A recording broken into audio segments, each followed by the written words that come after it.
I'm packing for a move. What can I do with a clear trash bag and some heavy-duty packing tape? Let's find out.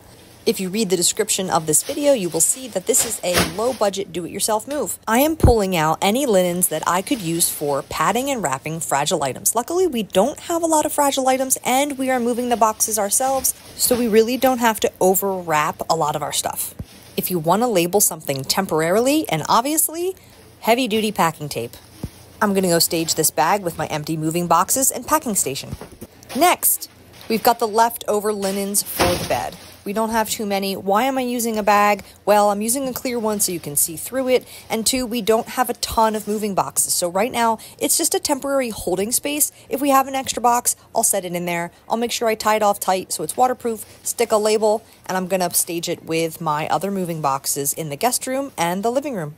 And I'm a professional organizer, and I always have a ton of trash bags available. A quick check by my supervisor, and we're done.